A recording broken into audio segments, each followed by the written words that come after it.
So Kansas, as you know, we're flyover country, and we don't get to have nice things like presidential debates, so we have to make our own. Today we're here at the class of Mel Kahn, professor at Wichita State University, for a surrogate debate between Esau Freeman and Pat Lehman.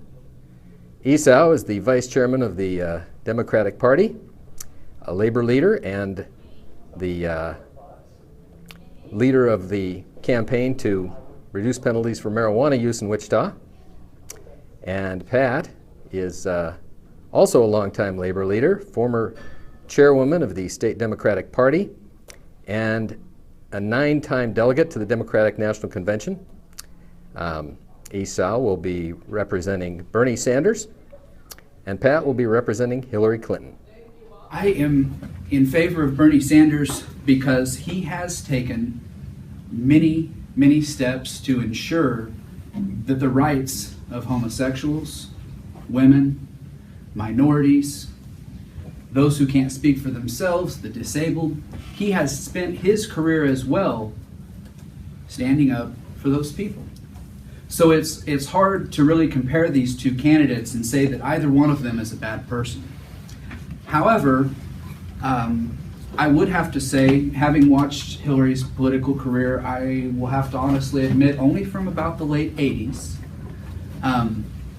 there were some things that have struck me, that have made me think that the leaders that I want in the future are the type of people who will stand up and say, hey, this is wrong. I don't think this should be happening. And on several different occasions, Hillary made decisions that were not in line with the decisions that I would have made in that situation. The Iraq War being one of those. I feel that Bernie Sanders made the right decision in that situation with his vote. I'm all for what he did, and I would like a president who would stand up in those situations and say, no, we're not going to do that.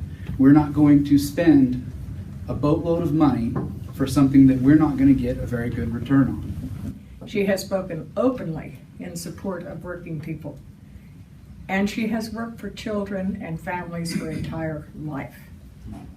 I've heard people say that she's not tough enough to be the commander-in-chief. Can you imagine a woman being commander-in-chief? Well, you know, Queen Isabella was sort of forceful. Queen Victoria did pretty well. Queen Elizabeth hasn't been too bad, and Maggie Thatcher would have taken on God and the devil simultaneously, and probably won. So the notion that a woman can't lead an army is so out of it, I can't even think about it. She has fought for equality.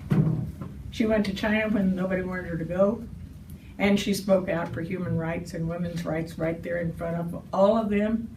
Talk about speaking truth to power. She knows how to do it, and she isn't afraid.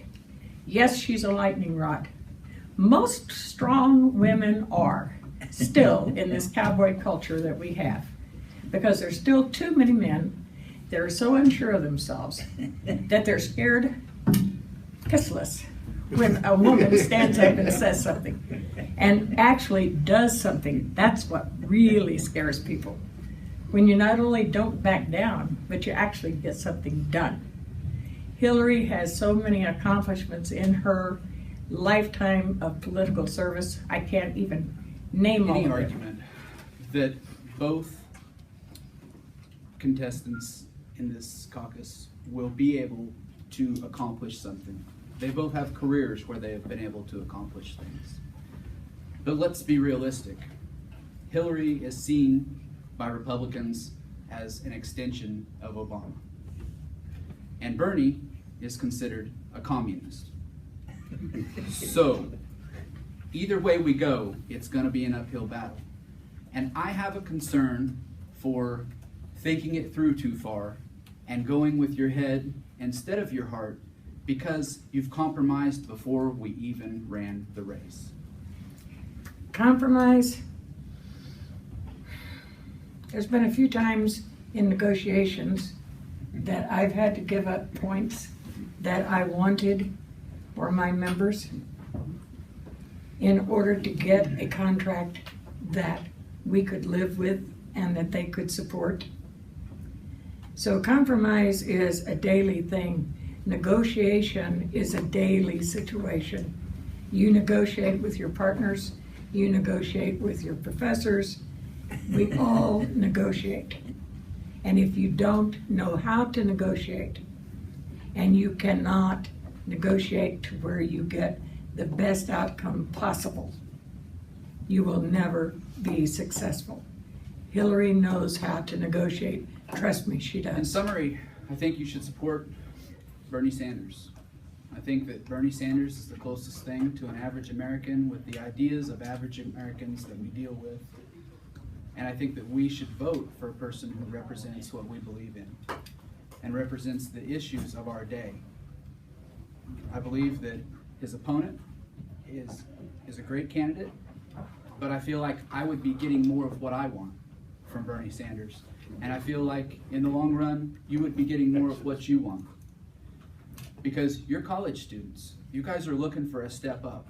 You guys are looking to become a productive part of this society to help things run in a better fashion. And a candidate like Bernie Sanders is pushing for that. We need this paradigm shift in America.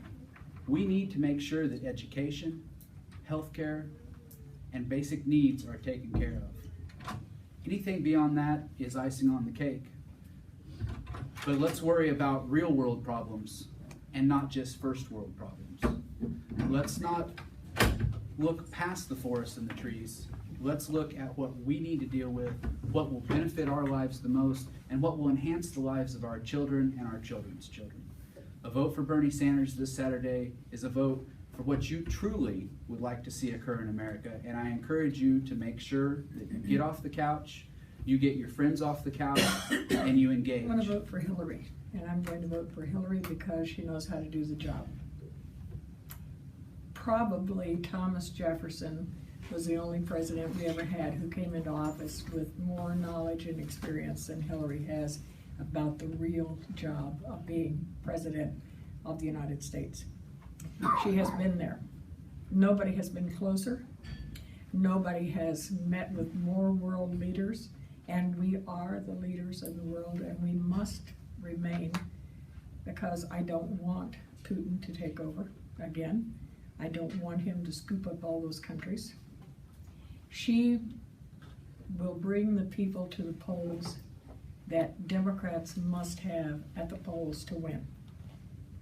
I'm going to say it again because it's critical. Women will come to the polls because of her.